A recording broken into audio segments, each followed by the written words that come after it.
எல்லோருக்கும் வணக்கம் நண்பர்களே. மேஷராசிக்காரனுடைய வாழ்க்கை முறையை பற்றி தான் இப்போ நம்ம தெரிஞ்சுக்க போகிறோம். மேஷராசி அப்படின்னாவே தீத்தன்மை கொண்ட ராசி அப்படின்னு சொல்லுவாங்க. ஆற்றல் மிகுந்த ராசி, நேர்மையான ராசி, தைரியமான ராசி தான் இந்த மேஷராசி. இந்த மேஷராசியில் 12 ராசிகளில் முதல் ராசியாக இருக்கிறதுனாலே என்னமோ கஷ்டங்கள்லாம் வந்துச்சுன்னா அட்டண்டன்ஸ் வைஸில் உங்களை தான் ஃபஸ்ட்டு கூப்பிட்றாங்க. ஸோ இதோட அதிபதி செவ்வாய் பகவான் தான். அதனால் இந்த ராசியில் பிறந்தவங்க தீராத மனநிலையும், அதே மாதிரி தீவிர மனநிலையும், வேகமான முடிவுகளும், தன்னம்பிக்கையும் கொண்டவங்களாக இருப்பாங்க. இந்த ராசிக்காரங்க வெளியில் தைரியமாக தெரிஞ்சாலும் இந்த மேஷ ராசிக்காரங்க உள்ளத்தில் பல போராட்டங்கள் இருக்கும்.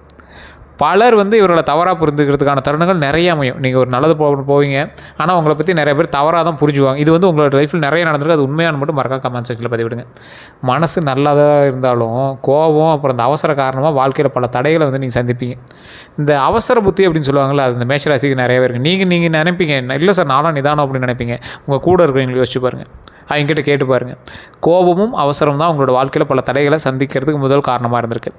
இந்த பதிவில் நம்ம எதை பற்றி பார்க்க போகிறோம் அப்படின்னா, மேஷராசியோட குணாதிசயம், அவங்களுக்கு எதெல்லாம் பலவீனம், அவங்க வாழ்க்கையில் எதிர்கொண்ட பிரச்சனைகள் என்னென்ன, எதன் மூலமாக அதெல்லாம் சரியாக போகுது, தற்போது நடந்துட்டு இருக்கிற பிரச்சனைகள் என்ன, அதை எப்படி சரி செய்யணும், அடுத்த 12 நாளுக்கு எப்படி இருக்க போகுது, தொழில், குடும்பம், நல்ல விஷயங்கள் எல்லாமே இப்போ நம்ம A to Z கம்ப்ளீட்டாக பார்க்க போகிறோம். மேஷராசிக்காரர்களுக்கு எப்பொழுதுமே முன்னிலையில் இருக்கிறது தான் விரும்புவாங்க. யாருக்கும் அடிமையாக இருக்கிறதுக்கு விரும்பாத ராசி மேஷராசி. இது உண்மையாக இல்லையான்னு மட்டும் மறக்காமல் கமெண்ட் செக்ஷனில் சொல்லிட்டு போங்க. ஹீரோயிக் ராசின்னு சொல்லுவாங்க, ஹீரோ அப்படிம்பாங்கள்ல, அந்த மாதிரி ராசி. அதே மாதிரி தங்களோட வாழ்க்கையில் தாங்களே உருவாக்கணும் அப்படின்னு நினைக்கக்கூடிய சில ராசிகளில் முக்கியமான ராசி மேஷராசி தான். அப்படிங்கிற எண்ணம் இவங்களுக்கு மட்டும்தான் வரும். நிறைய பேருக்கு யாரோ ஒருத்தர் சம்பாரிச்சு கொடுத்தா உட்காந்திங்களான்னு தோணும்ல. ஆனால் அந்த மேஷராசிக்காரன் மட்டும் ₹1 சம்பாரித்தாலும் ₹1 அவன் வாழணும்னு நினைப்பானே தவிர மற்றவனை ஏமாற்றி பழக்கணுங்கிற ஒரே ஒரு எண்ணம் கூட எனக்கு தோணாது. மேஷராசியில் இருக்கிறவங்க அவ்வளோ பெரிய அக்யூரேட்டாக இருப்பாங்க. இதை வேறு யாராவது பார்த்துட்டு இருந்தீங்க அப்படின்னா மேஷராசிக்காரர் நீங்கள் யாராவது ஒருத்தர் மைண்டில் நினச்சி பாருங்கள். அடுத்தவன் காசுக்கு ஆசைப்படாத ஒரு ராசிக்காரன் இருக்கான் அப்படின்னா அதில் முதன்மையான ராசி மேஷராசி தான். கஷ்டங்கள் எவ்வளோ அனுபவிச்சாலும் மற்றவனை காப்பாற்றி அவனை சீர் செஞ்சு அவனை எல்லாம் பண்ணணுன்னு தான் நினைப்பானே தவிர எவனையும் கஷ்டப்படுத்தி சம்பாதிக்கணும்னு நினைக்கவே மாட்டான். அது மட்டும் இல்லாமல் இவங்களோட முக்கியமான குணங்கள் அப்படின்னு பார்த்தா தைரியம் தான். எந்த பிரச்சனை வந்தாலும் நேருக்கு நேர் எதிர்கொள்ளக்கூடிய மனநிலை இருக்கக்கூடியவங்க எந்த இடத்துக்கு போனாலும் ஜெயிப்பாங்கம்பாங்க. அப்படி இருக்கக்கூடிய ஒரே மனநிலை உள்ளவங்க இந்த மேஷராசி தான். மற்றவர்கள் பயப்படக்கூடிய விஷயத்தையும் இவங்க சாதாரணமாக எடுத்துக்குவாங்க. அது இப்படி சரி பண்ணிடலாம்டா, அப்படி சரி பண்ணிடலாம்டா, அதுக்கு ஐடியாஸ் இருக்கோ இல்லையோ, ஐடியாஸை உருவாக்கக்கூடிய ஒரு தைரியம் இருக்கணும்ல, அந்த தைரியம் இவங்ககிட்ட தான் இருக்கும். நேர்மையானவங்க அப்படின்னு சொல்லுவாங்க. மனதில் என்ன இருக்குதோ அதை நேராக சொல்லிவிடுவாங்க. இதை நேர்மையும் சொல்லலாம். அதே சமயம் இவங்களுக்கு எதிரிகளை உருவாக்கக்கூடிய ஒரு முக்கியமான விஷயம் அப்படின்னு சொல்லலாம். இப்போ நீங்கள் சொல்லி தான் உங்களுக்கு எதிரிகளும் அதிகமானா, மறைமுக எதிரிகளும் அதிகமானா. உங்கள் லைஃப்பில் நீங்கள் நேராக எதிர்கொண்ட எதிரிகளோட மறைமுக எதிரிகள் தான் உங்களுக்கு அதிகம். இதுவும் உண்மையாக இல்லைன்னு சொல்லிட்டு போவாங்க. உதவி மனப்பான்மை அதிகமாக இருக்கக்கூடிய ராசியில் இந்த மேஷராசி முதலிடம். ஒருவருக்கு கஷ்டம் அப்படின்னா முதல்ல ஓடி சென்று உதவுபவர்கள் இந்த மேஷராசிக்காரர்கள் தான் முதல் ஆளாக இருப்பாங்க. வேகமான முடிவு எடுக்கிறதுல இந்த ராசி தான். எதுக்கு பயந்துக்கணும்? பயப்படாமல் தைரியம் இருக்கிறவங்க தான் டக்கு முடிவு எடுப்பான். அப்போ இந்த ராசி தானே ஃபஸ்ட்டு எடுத்தாகணும். ஸோ நேரம் இழக்காமல் முடிவு எடுப்பாங்க. ஆனால் சில சமயம் அவசர முடிவுகள் பிரச்சனையை உருவாக்கும் அப்படிங்கிறத அப்புறமேட்டு தான் தெரிஞ்சுக்குவாங்க. ஏன்னா நீங்கள் ரிஸ்க் எடுக்கிறதெல்லாம் தைரியமாக பண்ணிடுவீங்க. பார்த்துக்கலாம், ஃபஸ்ட்டு இப்போ செஞ்சு முடிக்கலாம், அப்புறம் பேசிக்கலாம் அப்படிங்கிற மாதிரி உருவாக்கக்கூடிய ராசி. சுயமரியாதை அதிகமாக இருக்கக்கூடிய ராசி. இவர்களோட சுயமரியாதை அப்படின்னு பார்க்கும்போது யாரையாவது காயப்படுத்துச்சு அப்படின்னா அது எளிதாக மறக்க மாட்டாங்க. ஒரு எக்ஸாம்பிளுக்கு உங்களை எவனா ஒருத்தன் ஒரு க்யூவில் நிற்கும் போது உங்களை ஒரு வார்த்தை சொல்லிட்டான், ஏதோ ஒரு வார்த்தை ஒன்று சொல்லிட்டான், அதை நீங்கள் எத்தனை யுகங்கள் ஆனாலும் நீங்கள் மாற்ற மாட்டீங்க, மறக்க மாட்டீங்க. ஸோ அதே போல் இந்த ராசிக்காரில் பொறுத்த வரைக்கும் பலவீனங்கள் அப்படின்னா கோபம் தான் உங்களுக்கு மெயின் பலவீனம், அவசரம் தான் உங்களுக்கு மெயின் பலவீனம். இது முன்னாடியே நான் சொன்னது தானே. இந்த ராசிக்காரன் கோவப்படாமல் இருந்தானா அவார்டு தான் கொடுக்கணும். அப்போல்லாம் ரொம்ப கம்மி. மேஷராசியில் கோவப்படாதவங்கெல்லாம் எப்படி சொல்கிறது, நைட்டில் சூரியனை தேடுற மாதிரி, பகலில் நிலாவை தேடுற மாதிரி, அந்த மாதிரி தான் இருக்கும். சிறிய விஷயத்திற்கு கூட கோவப்படக்கூடிய நபர்கள் இருக்காங்க அப்படின்னா மேஷம் தான். ஆனால் அந்த கோபம் அவன் கோவப்படுறானா இல்லையான்னு முன்னாடி இருக்கிறவங்க கண்டுபிடிக்கணும். அப்படி தான் இருக்கும் உங்களோட கோவம். ஒன்றே கோவப்பட்டு கத்திடுவாங்க, அடிச்சிடுவாங்க, அந்த மாதிரி பண்ணுவாங்க. அது மேஷராசியில் ஒரு சிலர் தான் அப்படி பண்ணுவாங்க. லக்கினம் வேறு இருக்கிறீங்க, தசாபுத்தி வேறு இருக்கிறீங்க, நட்சத்திர பலன்கள் வேறு இருக்கிறீங்க, என்ன பண்ணுவாங்கன்னா அவன் கோபத்தில் தான் இருக்காங்கிறத கண்டுபிடிக்கிறதே ரொம்ப ரேராக இருக்கும். ஸோ அந்த மாதிரி ஒரு ராசி. கோபத்தில் பேசும் வார்த்தைகளை பின்ன பெரிய பிரச்சனையாக மாறும் அப்படிங்கிறத கூட தெரிஞ்சிக்காமல் பேசக்கூடிய நபர்கள் தான் இவங்க. அதுதான் அவசரம். ஃபஸ்ட்டு கோபம், இன்னொன்று அவசரம். அவசரத்தில் கோபம் வந்தபோது அவசரப்பட்டு வார்த்தை விட்டுறீங்க. எதையும் உடனே முடிவெடுக்கணும் அப்படிங்கிற எண்ணம் இருக்கக்கூடிய உங்களுக்கு பொறுமை குறைவாக இருக்குது. ஸோ இந்த அவசரத்தை மட்டும் குறைச்சிங்க அப்படின்னாவே வாழ்க்கையில் மிகப்பெரிய ஒரு மேல்நிலைக்கு நீங்கள் வந்துடலாம். நம்பிக்கை வைத்து ஏமாறக்கூடிய நபர்களில் மேஷராசிக்கார ஒரு முதன்மை. மிகவும் நம்பிக்கை வச்சு பலர்கிட்ட ஏமாந்த அனுபவம் உங்களுக்கு நிறையாவே இருக்கும். அனுபவத்துலேயும் அனுபவம் நிறைய ஏமாந்த அனுபவம் தான் உங்களுக்கு மெயினாக இருக்குது மேஷராசிக்காரரை பொறுத்த வரைக்கும். இதை நான் சிரிச்சிட்டு சொல்லணும்னா நீங்கள் அது தப்பாக நினைக்க வேண்டாம். நீங்கள் பெரிய விஷயத்துலையும் ஏமாந்துருக்கீங்க, சின்ன விஷயத்துலையும் நீங்கள் ஏமாந்துருக்கீங்க. அதனால தான் உங்களுக்கு வந்து நிறையா பேர் நம்பகத்தன்மையே உங்கள் மேலே போயிடுச்சு. நீங்கள் வந்து ஒருத்தர் நம்பணும் அப்படின்னா அவனை பற்றி நல்லவனாக இருந்தால் கூட அவன் மேலே ஒரு 100 கேள்விகள் கேட்டு தான் நீங்கள் வந்து சேருவீங்க.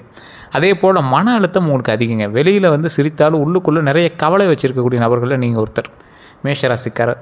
ஸோ அந்த கவலைகள்லாம் மறந்து ஒரு சமநிலை கொண்டு வரணும் அப்படின்னு நீங்கள் வந்து ஏக்கத்தோடு இருக்கக்கூடிய ராசி. வாழ்க்கையில் மேஷராசிகள் சந்திக்கக்கூடிய முக்கியமான பிரச்சனைகளும் நிறையா இருக்குது. உங்களை சொல்லி பிரயோஜனம் இல்லை. அவன் அதை வந்து சிக்கும்போது நீங்கள் என்ன பண்ணுவீங்க? குடும்பத்தில் புரிதல் குறைவு. இவங்களோட மனசில் நல்ல எண்ணம் வச்சுருந்தாலும் அதை வெளிப்படுத்தக்கூடிய விதம் கடுமையாக இருக்கும். அதனால் வீட்டில் இவங்களை பற்றி பல பேர் தவறாக தான் புரிஞ்சிட்டு இருக்கிறாங்க. அதை தவறாக புரிஞ்சிட்டு இருக்கிறதோட விட்டுட்டா கூட பரவாயில்ல. அதை குத்தி காட்டுறது, ஒரு வார்த்தை சொல்லி திட்டுறது, அதனால் உங்கள் மனம் புண்படுறது, அவங்களோட புரிதல்கள் தப்பாக இருந்தும் உங்களோட புரிதல்கள் தப்பாக இருந்தும் அதை வந்து ஒரு மாதிரி கொண்டு போய் உங்களுக்கு டென்ஷன் பண்ணுறதுனா ரொம்ப ஒரு மாதிரி தானே இருக்குது. அதே போல் நண்பர்கள் மூலமாக ஏமாற்றங்கள் உங்களுக்கு அதிகம். பல ராசிகளில் நண்பர்கள் மூலமாக நன்மைகள் நடக்கும். உங்களோட ராசிகள் நன்மைகள் இருக்குது ஒரு சில பார்ட்டில். அது வந்து உங்களோட முழுமையான ஜாதகத்தை பார்த்தா மட்டும் தான் கண்டுபிடிக்க முடியும். ஸோ அதை வந்து நிறைய பேர் கேட்குறது தான், சார் உங்களுக்கு ஏதாவது இது மாதிரி பிரச்சனைகளை எப்படி வரும்னு கண்டுபிடிக்க முடியுமா, இல்லை இது எப்படி ஐடென்டிஃபை பண்ணுறது, எல்லாம் ஜாதகத்தை நல்லா இருக்குங்கிறாங்க ஆனால் உள்ளே ஒன்றுமே தெரியல சார் அப்படிங்கிறீங்களா?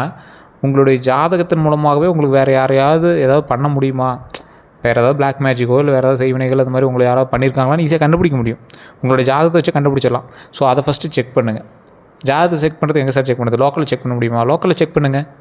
சரியாக இருக்கான்னு பாருங்கள். இல்லை சார் ஒன்றும் சரியாக எங்களுக்கு வந்து ஒரு ஃபுல்ஃபில்லாக இல்லை சாட்டிஸ்ஃபையாக இல்லை அப்படிங்கிற பட்சத்தில் கீழே ஒரு நம்பர் கொடுத்துருங்க. அந்த நம்பருக்கு ஃபோன் பண்ணுங்கள். அந்த நம்பருக்கு ஃபோன் பண்ணிங்க அப்படின்னாலும் சரி, இல்லை வாட்ஸ்அப் பண்ணிங்க அப்படின்னாலும் சரி, பிரபல ஜோதிடர் தான் எடுப்பார். அப்பாயின்மெண்ட் பேஸில் தான் பார்ப்பார். அது ஒரு விவிஐபி ஜோதிடர் தான். ஸோ அதுக்கு தகுந்த மாதிரி தான் ஃபீஸஸ் இருக்கும், அப்பாயின்மெண்ட் எல்லாமே இருக்கும். ஐடியா இருக்கிறவங்க மட்டும் பண்ணுங்கள். ஏன்னா வெயிட் பண்ணி தான் நீங்கள் வந்து அப்பாயின்மெண்ட்டே உங்களுக்கு கொடுப்பாங்க. ஸோ உங்களுக்கு வேணும் அப்படின்னா பயன்படுத்திக்கோங்க. அது நீங்கள் ப்ரமோஷனாக எடுத்துட்டாலும் சரி, அது உங்களோட விருப்பம் தான். ஸோ நண்பர்களுக்காக உயிரை கொடுக்குறவங்க இவங்க தான். ஆனால் அதே நண்பர்களுக்காக சில பெரிய பிரச்சனைகளை சந்திக்கிறவங்களும் இவங்க தான். அதே மாதிரி அதிகமாக பிரச்சனைகளை சந்தித்தவங்களும் நீங்கள் தான் நண்பனால். இது உண்மையாக இல்லையான்னு சொல்லுங்கள். பணவரவு செலவு பிரச்சனை இது வந்து உங்களுக்கு ரொம்ப அதிகமான பிரச்சனை இந்த காலகட்டத்தில். பணம் சம்பாதிக்கக்கூடிய திறமை இருந்தாலும் சேமிப்பதில் சிரமம் இருக்குது உங்கள்கிட்ட. ஸோ அந்த சேமிப்பின் மூலமாக பல பிரச்சனைகளில் நீங்கள் வந்து மாட்டிகிட்ருக்கீங்க. ஸோ அந்த பிரச்சனையிலேருந்து நீங்கள் வெளியே வரணும் அப்படின்னாவே நீங்கள் வந்து இன்னும் கடனை சரி பண்ணணும் அப்படிங்கிற ரேஞ்சில் நீங்கள் வந்து இருக்கீங்க. தொழிலில் தடைகள் கொஞ்சம் அதிகமாகி போச்சு. தொழிலோட ஆரம்பத்தால் ஒரு நல்ல வளர்ச்சி இருந்திருக்கும். ஆனால் நடுவில் எதிர்பாராத பிரச்சனைகளை வந்து நீங்கள் சந்திச்சிருப்பீங்க. ஒரு ஸ்டார்டிங்கில் நல்லா தான் சார் இருந்துச்சு, ஒரு பேர் புகழ் எல்லாமே தெரிஞ்சு. ஆனால் போக போக ஒன்றும் பெரிய டெவலப்மெண்ட் தெரியல, ஒரே மாதிரி தான் போயிட்டுருக்கு அப்படிங்கிற மாதிரி தோணும். காதல் அப்புறம் திருமணத்தில் தாமதம் ஏற்படும் உங்களுக்கு. ஒரு சிலருக்கு ஒரு குறிப்பிட்ட ஏஜுக்கு மேலே தான் வந்து நீங்கள் திருமணமே பண்ணுவீங்க. இல்லை சார் முன்னாடியே நடந்துச்சு அப்படிங்கிறீங்களா? நீங்கள் உங்களோட ஜாதகத்தின் பால் சில நல்ல கிரக மாற்றங்கள் உங்களுக்கு இருந்திருக்கும், அதனால் நீங்கள் வந்து நடந்திருக்கும். இல்லையா எதிர் தரப்பில் இருந்தாங்க பார்த்தீங்களா, அவங்களுக்கு நல்ல கிரக மாற்றம் நடந்திருக்கும். அவங்களுக்கு சரியான ஒரு ராசியாக இருந்திருக்கும். பலருக்கு மனதில் இருந்த உறவு முறிந்த அனுபவம் இருக்கும். ஒருத்தர் மேலே நினச்சிருப்பீங்க, ஆனால் அவங்க ஒன்றும் கிடைச்சிருக்க மாட்டாங்க. அந்த மாதிரி சிலர் வந்து வாழ்க்கையே வந்து கஷ்டத்தில் அனுபவித்த ராசிகள் தான் மேஷத்தில் அதிகம். தற்போது மேஷ ராசிகாரர்களுக்கு என்ன தெரியுமா பிரச்சனை நடந்துட்டு இருக்குது? 2026 காலகட்டத்தில் மேஷராசிகளுக்கு பல மன அழுத்தங்கள் அதிகமாக இருக்கக்கூடிய ராசி அப்படின்னு லிஸ்ட் எடுத்தோம்னா ஃபஸ்ட்டு மேஷராசி தான் வரும். பண சிக்கல், வர வேண்டிய பணம் தாமதமாக தான் வரும். குடும்பத்தில் கருத்து வேறுபாடு, சின்ன விஷயங்கள் கூட பெரிய சண்டையாக மாறக்கூடிய வாய்ப்பு உள்ளது. அதனால் வார்த்தைகளை கொஞ்சம் கவனமாக விடுங்க, அதுதான் உங்களுக்கு மெயின். வேலை இடத்துல அழுத்தம். நீங்கள் நார்மலாக வேலை பார்க்குற இடம் தான், அதே வேலை தான், ஆனால் உங்களுக்கு அந்த அவுட்புட் கிடைக்கல. சார் இன்றைக்கி ஒரு ஆர்டர் வாங்கணும், இந்த மாதம் டார்கெட் வந்து எப்பயுமே 10 டார்கெட் வாங்கிடுவேன், ஆனால் இந்த மாதம்னு பார்த்தீங்கன்னா திடீர்னு 5 தான் சிக்குது, என்னன்னே தெரில. ஒன்றும் பெரிய மார்க்கெட்டும் க்ராஷ் ஆகலை, ஆனால் என்னமோ இப்படி பண்ணிட்டு சார் அப்படிங்கிற மாதிரி இருப்பீங்க. உங்களோட உழைப்புக்கு உரிய மதிப்பு கிடைக்கல அப்படிங்கிற எண்ணம் இருக்கும் உங்களுக்கு. நீங்கள் இவ்வளோ உழைக்கிறமே, ஒரு சரியான ஒரு சாட்டிஸ்ஃபேக்ஷன் கிடைக்கலையே அப்படிங்கிற மாதிரி ஒரு எண்ணம் இருக்கும். உடல் சோர்வு, தூக்கமின்மை, தலைவலி, மன அழுத்தம், இந்த மாதிரி விஷயங்கள்லாம் உங்களுக்கு இருக்கும். நம்பிக்கை இல்லாமல் நம்பியவர்கள் துரோகம் செஞ்சுருந்தால் உங்களுக்கு எப்படி இருக்கும்? மிகவும் நெருக்கமான ஒருவர் திடீர்னு விலகி இருப்பாங்க. இது நடந்திருந்தால் ஓகே, அப்படி இல்லைன்னா அப்படி ரொம்ப நெருக்கமானவங்கிட்ட கரெக்டாக அண்டர்ஸ்டாண்ட் பண்ணி நடந்துக்குவாங்க. அதே மாதிரி இந்த பிரச்சனைகளை சரி செய்ய என்ன செய்யணும் அப்படிங்கிறத நான் சொல்கிறேன், கேட்டுக்காங்க. பொறுமையை கற்றுக்காங்க. உங்களோட லைஃப்பில் மிகப்பெரிய ஒன்று பொறுமையை கற்றுக்கணும். கோபம் எந்த முடிவும் எடுக்கக்கூடாது, கோபத்தில் எந்த முடிவும் எடுக்கக்கூடாதுங்கிறத மைண்டில் நல்லா ஞாபகம் வச்சுக்கோங்க. பண சேமிப்பு அவசியம். தேவையில்லாத செலவுகளை கண்டிப்பாக குறைச்சே ஆகணும். உடல் நலத்தை கவனிக்கணும், மெயின். இதுதான் மெயின். உணவு நேரம், தூக்கம், உடற்பயிற்சி, இந்த மாதிரி விஷயங்கள் எல்லாத்தையுமே சரியாக வச்சுக்கிட்டீங்க அப்படின்னா உங்களுக்கு மிகப்பெரிய ப்ளஸ் பாயிண்ட்டு. ஆன்மீக வழிபாடு ரொம்ப முக்கியம். செவ்வாய்க்கிழமையில் முருகர் வழிபாடு ரொம்ப ரொம்ப ரொம்ப ரொம்ப நன்மை தரும். முருகர் அப்படின்னாவே உங்களுக்கு தான். ஸோ முருகனுடைய ஆஸ்தான ஒரு சில ராசிகளில் நீங்களாம் வந்து முதலிடம். ஸோ அந்த மாதிரி இருக்கக்கூடிய முருகர் வழிபாடு நீங்கள் பண்ணிங்க அப்படின்னா மிகப்பெரிய நன்மை உண்டுங்க. புதிய கூட்டாண்மையில் கவனம். அதாவது எவரையும் உடனே நம்பி பணம் அல்லது பொறுப்புகளை வந்து கொடுக்க வேண்டாம். புதுசாக வேலைக்கு சேர்ந்துருக்கான், அவன் நம்பி ஒரு கடையை உட்கார வச்சுட்டு கொஞ்ச நேரம் பார்த்துட்டு வரான் அப்படின்னா விடக்கூடாது. புதுசாக ஒருத்தன் வந்து அமௌண்ட்டு கேட்குறான், ஒரு நண்பன் மூலமாக அவனுக்கு அமௌண்ட் கொடுக்கலான்னா கொடுக்கக்கூடாது. உடனே உங்கள் நண்பன் வந்து அமௌண்ட்டு கேட்குறான், ஒரு பல்கான அமௌண்ட்டு கொடுத்துருவாங்கிறான், நம்பிக்கையானவன் தான். இருந்தாலும் இந்த டைம் கொஞ்சம் எச்சரிக்கை தான். ஸோ அடுத்த 12 நாட்கள் நீங்கள் என்ன செய்யணும் செய்யக்கூடாதுங்கிறதையும் நான் சொல்கிறேன், கேட்டுக்கோங்க. முதல் 3 நாள் மனதில் குழப்பம் இருக்கும். சில பழைய பிரச்சனைகளை மறுபடியும் பேச ஆரம்பிப்பீங்க, இல்லை வேறவங்க மூலமாக அது உங்கள் காதுக்கு வரும். அந்த இடத்துல கொஞ்சம் நிதானமாக அமைதியாக அதை கேட்டுட்டு மட்டும் விட்ருங்க. ஸ்டெப்போ வாயை திறந்து பேசுகிறது கூட கூடாது. 4 to 6வது நாளில் திடீர்னு ஒரு நல்ல தகவல் வரும். பணம் வரவு சிறிது அதிகரிக்கும். பெருசாக இருக்காது. ஓரளவுக்கு அப்படியே ஒரு மெயின்டைன் பண்ணுற அளவுக்கு இருக்கும். பெரிய ஒரு இதெல்லாம் இருக்காது. 7 முதல் 9வது நாள் வரைக்கும் குடும்பத்தில் அமைதி திரும்பும். நீண்ட நாட்களாக பேசாமல் இருந்த ஒருவர் மீண்டும் தொடர்பு கொள்வாங்க. ரொம்ப நாளாக பேசாமல் இருந்தீங்க, உங்களோட எக்ஸாக இருக்கலாம், நண்பனாக இருக்கலாம், குடும்பத்தில் யாராவது ஒரு ஆளாக இருக்கலாம், பேசுவாங்க. 10 முதல் 12வது நாளில் தொழில் மற்றும் வேலை தொடர்பான ஒரு முக்கியமான மாற்றம் ஏற்படும். சிலருக்கு புதிய வாய்ப்பு கிடைக்கும். அந்த புதிய வாய்ப்பு உங்கள் லைஃப்பில் மேலே கொண்டுறதுக்கு பல உதவிகளை தரும். மெயினான ஒரு விஷயமாகவும் இருக்கும். அதே போல் நிறைய பேர் இந்த 2026 பிறந்தோடனே நிறைய சொல்லியிருப்பாங்க, மேஷராசிக்கு அப்படி இருக்க போது இப்படி இருக்க போது, தமிழ் புத்தாண்டு பிறந்துச்சு அதுலேயும் அப்படி இருக்க போது இப்படி இருக்க போது, மேஷராசிகளோட இன்றைய நிலை என்ன வச்சு கழுவி ஊற்றிட்டுருப்பீங்க கமெண்டில். இவ்வளோ சொல்கிறியா, என்னையா நடந்துச்சு, எவ்வளோ கஷ்டத்தை அனுபவிச்சு தெரியுமா, எவ்வளோ பண கஷ்டம் எவ்வளோ மன கஷ்டம் தெரியுமா, கடனை கட்ட முடியாமல் எத்தனை பேர் தெரியுமா டென்ஷனில் சுற்றிட்டு இருக்கிறோம், இஎம்ஐக்கே சரியாக போய் வர காசுலாம், அதில் இப்போ எல்லாத்தையும் விலைவாசி ஏற்றிவிட்டான். ஓரளவுக்கு வருமானம் 10,000 மேலே 1000 வருமானம் வரும்னு பார்த்தா 15,000 பக்கமாக செலவே ஆகிட்டு இருக்குது, என்ன பண்ணுறது அப்படிங்கிற மாதிரி தான் உங்களோட கேள்வி இருக்கும். எவனாவது சொன்னதை யூடியூப்பில் சொன்னது நடந்திருக்கா, நீ சொன்னது மட்டும் எப்படி நடக்கும்? சரி, இப்பயும் சொல்கிறேன். இப்போ நான் சொல்கிற விஷயங்கள் எல்லாமே முழுமையாக நடந்திருந்தது அப்படின்னா நீங்கள் எங்கேயோ இருந்திருப்பீங்க. காரணம் என்ன அப்படின்னா, உங்களுக்கு வந்து ராசி மட்டும்தான் மேஷம், மீதி ஒன்றும் கிடையாது. லக்கினம் வேறு, தசாபுத்தி வேறு, நட்சத்திரம் வேறு, உள்ளே இருக்கக்கூடிய கிரக அமைப்புகள் வேறு, நீங்கள் இருக்கக்கூடிய லொக்கேஷன் வேறு, பிறந்த நேரம் வேறு, உங்களோடு பிரயாணிக்கக்கூடிய மற்ற ராசிகள் வேறு, நீங்கள் வேறு 2 ராசிகளுக்கு பிறந்தவங்க, உங்களோடு பிரயாணிக்கக்கூடிய அக்காவோ தங்கையோ அவங்க வேறு ராசி, உங்களோட திருமணம் செய்து கொண்டவர்கள் வேறு ராசி, உங்களோட குழந்தைகள் வேறு ராசி, பேரம் பேத்தி வேறு ராசி. அப்போ எப்படி ஒரே மாதிரி எல்லாத்துக்கும் இருக்குன்னு நீங்கள் ஆசைப்பட்றீங்க? அப்போ உங்களுக்கான மேனுவல் புக்குன்னு ஒன்று இருக்கும். உங்களோட மேனுவல் புக்கு என்னது? உங்களோட ஜாதகம் தான். அதுதான் பேசும். இப்போ நான் சொல்கிறதெல்லாம் ஒரு 50 to 60% தான் உங்களுக்கு பலிக்கும். 60 to 50% தான் உங்களுக்கு வந்து இருந்திருக்கும். நான் சொன்னதில் உங்களுக்கு மேட்ச் ஆகிறது அவ்வளோ இருக்கும். அது உண்மையாக இல்லையான்னு சொல்லுங்கள். இதை நீங்கள் ஓப்பனாக தெரிஞ்சுக்கணும் அப்படின்னா ஜாதகத்தை தான் பார்க்கணும். ஜாதகம் தான் உங்களது முழுமையான விஷயத்தை சொல்லும். சார், ஜாதகம் சொல்கிறதெல்லாம் பொய் அப்படின்னு நிறைய பேர் சொல்லுவீங்க. ஜாதகம் உண்மை. ஜாதகர் சரியான ஆளான்னு பாருங்கள்.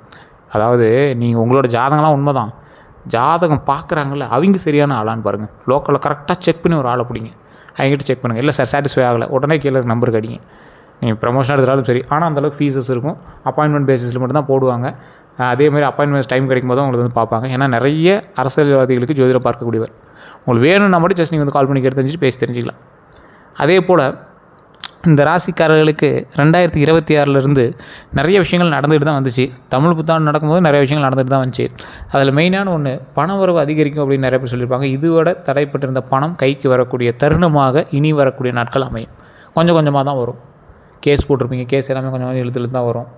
புதிய வேலைவாய்ப்பு உருவாகும். வேலை தேடி வந்தவங்களுக்கு நல்ல தகவல் கிடைக்கும். வெளிநாட்டு வாய்ப்பு உண்டு. சிலருக்கு வெளிநாட்டு தொடர்பான நல்ல செய்தியும் வந்து சேரும். குடும்பத்தில் நல்ல மாற்றம் உண்டாகும். குடும்ப உறவுகள் மெதுவாக சரியாகும். வீடு வாகனம் யோகம் உண்டு. நீண்ட நாட்களாக நினைத்த விஷயம் கண்டிப்பாக நிறைவேறக்கூடிய ஒரு தருணமாக அமையுது. தொழிலில் பலன்கள் வந்து பார்த்திங்கன்னா, மேஷ ராசிக்காரர்களுக்கு வேலை செய்வதை விட தொழில் செய்வதில் அதிக ஆர்வம் கொண்டவங்க. நீங்கள் வேலைக்கே போயிருந்தீங்க அப்படின்னா சைடில் இதை செய்யலாம் அதை செய்யலாம் அப்படின்னு உங்களுக்கு ஐடியா வந்துகிட்டே இருக்கும். எந்த தொழில் வந்து உங்களுக்கு ஏற்றது அப்படின்னா, இந்த காலகட்டத்தில் சொல்கிறேன், மறுபடியும் மாறுபாடுகள் வந்து இருக்கலாம். வாகன தொழில், கட்டுமானம், ரியல் எஸ்டேட்டு, பாதுகாப்புத்துறை, மெக்கானிக்கல் வேலை, அரசியல் தொடர்பான வேலை, டிஜிட்டல் மீடியா. இதுதான் இந்த டிஜிட்டல் மீடியா கண்டிப்பாக உங்கள் லைஃப்பில் ஒரு டைமாவது டச் பண்ணணும். இது நீங்கள் எழுதி வச்சுக்கோங்க. டிஜிட்டல் மீடியா உங்கள் லைஃப்பில் ஒரு டைமாவது டச் பண்ணியிருக்கும். சும்மா ஒரு யூடியூப் அக்கௌண்ட்டையாவது நீங்கள் ஓப்பன் பண்ணி வச்சுருப்பீங்க, இல்லை ஒரு இன்ஸ்டாகிராம் அக்கௌண்ட்டையாவது ஓப்பன் பண்ணி வச்சு அதில் ஏதாவது வருமானம் வராதான்னு நீங்கள் பார்ப்பீங்க. இது வந்து டிஜிட்டல் சம்மந்தப்பட்ட எந்த தொழில், சேவை மையம், ஃபோட்டோ, இந்த மாதிரி விஷயங்களில் கண்டிப்பாக உங்களுக்கு அதில் வந்து கண்டிப்பாக ஒரு ஆர்வம் உண்டு. அதில் நீங்கள் கண்டிப்பாக டச் பண்ணி ஆகணும். அதே மாதிரி தொழிலில் கவனமாக இருக்க வேண்டிய விஷயங்கள், கூட்டாளிகள்கிட்ட கவனமாக தேர்வு செய்யணும். கடன் வாங்கி பெரிய முதலீடு செய்ய வேண்டாம். ஆவணங்களை சரிபார்க்க வேணும். டாக்குமெண்ட் சம்மந்தப்பட்ட விஷயங்களில் ரொம்ப எச்சரிக்கையாக இருக்கணும். நல்ல காலம் எப்போ அப்படின்னு பார்க்கும்போது 2026 ஜூலை மாதத்துக்கு பிறகு தொழிலில் நல்ல முன்னேற்றம் இருக்குதுங்க. இன்னும் 2 மாதம் காத்திருங்க. ஜூலை மாதத்துக்கு அப்புறம் நல்ல முன்னேற்றம் இருக்குது. திருமண வாழ்க்கையை பொறுத்த வரைக்கும் மேஷராசிக்காரருக்கு காதலில் உண்மையாக இருப்பாங்க. ஆனால் கோபம் காரணமாக உறவோட சிக்கல் அதிகமாக ஏற்படும். திருமண தாமதம் வந்து கண்டிப்பாக உண்டு. அது ஏன்னு தெரியுமா? அதிக எதிர்பார்ப்பு உங்களுக்கு. குடும்ப கருத்து வேறுபாடு கண்டிப்பாக இருக்கும். மனதில் பழைய காயங்கள்னால நிறைய விஷயங்கள் வந்து தள்ளி போயிட்டுருக்கும். திருமணம் ஆனவர்களுக்கு சின்ன சண்டைகள் பெரிதாகாமல் பேசிட்டீங்க அப்படின்னா தீர்வு காணணும். கொஞ்சம் பேசி சரி பண்ணிட்டீங்கன்னா தீர்வு உண்டு. அதை மட்டும் மைண்டில் நல்லா ஞாபகம் வச்சுக்கோங்க. சண்டை போடாதீங்க, கோவப்படாதீங்க, அவசரப்படாதீங்க. நல்ல மாற்றம் தான் 2020 இறுதிக்குள்ளே பலரோட குடும்ப வாழ்க்கையில் வந்து அமைதி திரும்பும், சந்தோஷம் இருக்கும். குடும்ப வாழ்க்கை அப்படின்னு பார்க்கும்போது குடும்பத்துக்காக அதிகம் உழைப்பவங்க நீங்கள். ஆனால் அன்பு வெளிப்படுத்த தெரியாது உங்களால். கோபமாக பேசுவீங்க, மனதில் அதாவது மனசில் வச்சுக்கிட்டு பேசுவாங்கல்ல, அந்த மாதிரி சின்ன சின்ன விஷயங்கள் உங்களோட மனசில் இருக்கும். ஒவ்வொரு வார்த்தையில் வெளிக்காட்டியிருக்கீங்க. இதனால் குடும்பத்தில் புரிதல் குறையும். ஸோ செய்ய வேண்டியது என்ன அப்படின்னா, பேசும் வார்த்தையில் கவனமாக இருங்க, பெற்றோரோட உடல்நலத்தில் கவனமாக இருங்க, குடும்பத்தோடு நேரம் செலவிட வேணும். கடன் பிரச்சனை எப்போது தீரும் அப்படிங்கிறது மைண்டில் நல்லா ஞாபகம் வச்சுக்கோங்க. உங்களுக்கு வந்து இப்போ மெயின் கடன் பிரச்சனை தான்.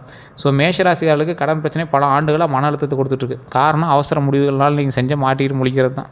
ஸோ மற்றவர்களுக்காக எடுத்த பொறுப்பு வேறு ஒரு கோசம் எடுத்து நீங்கள் மாட்டிருப்பீங்க, தொழிலில் நஷ்டம் ஆயிருக்கும். ஸோ இந்த மாதிரி விஷயங்கள்லாம் நிறையா உங்களுக்கு இருந்திருக்கும். ஸோ நல்ல காலம் 2026 ஆகஸ்ட் மாதத்துக்கு பிறகு கடன் சுமை வந்து மெதுவாக குறையும். உடனே ஜாக்பாட்டில் மெதுவாக தான் குறைய ஆரம்பிக்குது. ஸோ செய்ய வேண்டியது என்ன அப்படின்னா, தேவையற்ற செலவுகளை நிறுத்துங்க. பழைய கடன்களை முதல்ல அடைக்க வேணும். ஸோ அதை ஃபஸ்ட்டு மைண்டில் ஞாபகம் வச்சுக்கோங்க. புதிய கடனை தவிர்க்கணும். அதை மைண்டில் நல்லா ஞாபகம் வச்சுக்கோங்க. மேஷராசிக்காரர்களோட மறந்திருக்கக்கூடிய திறமைகள்னால் தலைமைத்துவம். ஒரு குழுவை வழிநடத்தக்கூடிய திறமை உங்களுக்கு உண்டு. பேச்சு திறன் அதிகமாக உண்டு. மக்கள் வந்து ஈர்க்கக்கூடிய விதமான பேச்சு உங்களுக்கு அதிகம். சும்மா பொட்டி கடை வச்சுருந்தீங்கன்னா கூட நீங்கள் 100 பேர் வந்து பேசியே கேன்வாஸ் பண்ணிடுவீங்க. கடைசி வரைக்கும் போராடக்கூடிய மனநிலை உண்டு. எத்தனை தடைகள் வந்தாலும் விடாமல் போராடுவீங்க. ஸோ அதனால் நீங்கள் கவலைப்படாமல் எதிலையும் இறங்கி விளையாடலாம். மேஷராசிக்காரர்கள் கவனமாக கவனிக்க வேண்டியவங்க அப்படிங்கிறது மிக அதிகமாக இனிமையான பேசுவாங்க. பண விஷயத்தில் அடிக்கடி உதவி கேட்பவங்க. உங்களை வந்து பயன்படுத்திக்கிறதுக்கு நினைப்பாங்க. அவங்கெல்லாம் கொஞ்சம் எச்சரிக்கையாக இருங்க. நீங்கள் கவனமாக இருக்க வேண்டியது இந்த 3 பேர்த்துட்டு தான். இனிமையாக பேசுகிறவன்ட்டையும், பண விஷயத்துக்கு அடிக்கடி உதவி கேட்குறவன்ட்டையும், உங்களை பயன்படுத்திக்கிறவன்ட்டையும் கொஞ்சம் அமைதியாக இருக்கணும். ஆன்மீக பரிகாரங்கள் அப்படின்னா செவ்வாய்க்கிழமையில் முருகர் கோயிலுக்கு போய்ட்டு வாங்க. முன்னாடியே சொல்லிட்டேன். சிவன் வழிபாடு ரொம்ப மன அமைதி தரும். அன்னதானம் செய்யுங்க, நல்ல பலன் கிடைக்கும். சிவப்பு நிற மலர் அர்ச்சனை செய்யுங்க. அரளியை அந்த சிவப்புனா ரோஸ் கூட நீங்கள் வைக்கலாம், செம்பருத்தி வைக்கலாம். அது மாதிரி விஷயங்கள் கொடுத்து பூஜை பண்ணுங்கள். ஆரோக்கியத்தில் கவனமாக இருங்க. கவனமாக இருக்க வேண்டியது ரத்த அழுத்தம், தூக்கமின்மையில் இருந்துச்சுன்னா அதெல்லாம் சரி பண்ணிக்கோங்க. ரத்த அழுத்தத்தில் ரொம்ப கவனமாக இருக்கணும். தலைவலியில் கவனமாக இருக்கணும். உடல் சூடு தருகிற அளவு நிறைய தண்ணி குடிக்கணும். செய்ய வேண்டியது அதிக தண்ணீர் குடிக்கணும் அப்படிங்கிறது மைண்டில் நல்லா ஞாபகம் வச்சுக்கோங்க. நல்ல உடற்பயிற்சி செய்யுங்க. இரவு நேரத்தில் அதிகமாக வந்து விழுத்திருக்க வேண்டாம். ஏன்னா இது மேஷராசிக்காரனுக்கே உண்டான ஒரு சாபக்கேடுங்கிற மாதிரி சொல்லுவாங்க. சாபக்கேடுலாம் இல்லை, நைட் நல்லா தூங்கி எழுந்திரிங்க. அதுதான் உங்களுக்கு மெயினாக சொல்ல வேண்டியது. மேஷராசிக்காரர்களோட எதிர்கால முன்னேற்றம் அப்படின்னு பார்த்திங்கன்னா, 2026 முதல் மெதுவாக வாழ்க்கையில் வந்து நிலைத்தன்மை வரும். பண வரவு உயரக்கூடிய ஒரு நேரம், புதிய மனிதர்கள் வாழ்க்கையில் உருவாகக்கூடிய ஒரு தருணம், தொழிலில் மரியாதை கிடைக்கக்கூடிய ஒரு நேரம், குடும்பத்தில் அமைதி அதிகரிக்கக்கூடிய ஒரு நேரம், நீண்ட நாள் கனவு நிறைவேறக்கூடிய ஒரு நேரம். ஆனால் பொறுமை, அப்புறம் இந்த கட்டுப்பாடு இதெல்லாம் ரொம்ப அவசியங்கிறத மைண்டில் நல்லா ஞாபகம் வச்சுக்காங்க. முடிவுரை உங்களுக்கு ஒரு ப்ளஸ் பாயிண்ட்டாக ஒரு நல்ல வார்த்தை சொல்லுங்கள் சார் அப்படின்னு கேட்குறீங்களுக்கு தான் இது. நிறைய பேர் அதை கேட்குறாங்க. அதனாலே அதை நான் முன்னாடி எப்படி சொல்கிறேன். மேஷராசிக்காரர்களுக்கு வாழ்க்கை வெளியில் தெரியும் அளவுக்கு எளிதானதில்லை. பல போராட்டங்கள், ஏமாற்றங்கள், மன காயங்கள் இருந்தாலும் மீண்டும் எழுந்து நிற்கக்கூடிய சக்தி இவங்ககிட்ட இருக்குது. இந்த காலகட்டத்தில் சில சோதனைகள் இருந்தாலும் 2026 தமிழ் புத்தாண்டுக்கு பிறகு நல்ல முன்னேற்றங்கள் தொடங்கும். கோபத்தை குறைச்சி, பொறுமையை அதிகரித்து, உடல் நலத்தை கவனிச்சுக்கிட்டு சரியான முடிவுகள் எடுத்தால் மேஷராசிக்காரர்களுக்கு மிகப்பெரிய வளர்ச்சி காத்துக்கிட்டு இருக்குதுங்க. நம்பிக்கையை விடாதீங்க. மெதுவாக உங்களோட வாழ்க்கையை சரியான பாதைக்கு திருப்புங்க. ஒரு புதிய விஷயத்தில் நம்ம நிறையா விஷயங்கள் வந்து உங்களுக்கு சொல்ல போகிறோம். அடுத்தடுத்த வீடியோக்களில் உங்களுக்கு நிறையா சொல்கிறோம். ஸோ வேறு ஏதாவது சந்தேகங்கள் இருந்தால் கீழே இருக்கிற நம்பருக்கு நீங்கள் ஜஸ்ட் ஃபோன் பண்ணி பேசி தெரிஞ்சிக்கலாம். வெளிநாட்டிலேருந்து பேசுங்க அப்படின்னா வாட்ஸ்அப் மூலமாக நீங்கள் வந்து தொடர்பு கொள்ளலாம். வேறு ஏதாவது சந்தேகங்கள் இருந்தால் ஜஸ்ட் கால் பண்ணி தெரிஞ்சுக்கோங்க. நம்ம சேனல் நிறைய பேர் ஃபாலோ பண்ணாமல் பார்த்துருக்கீங்க, ஃபாலோ பண்ணிக்கோங்க. சப்ஸ்கிரைப் பண்ணால் பார்த்துருக்கீங்க, சப்ஸ்கிரைப் பண்ணிக்கோங்க. அப்படி பக்கத்தில் பெல் பட்டன் மறக்காமல் ப்ரெஸ் பண்ணிக்கோங்க. எல்லோரும் நன்றி நண்பர்களே.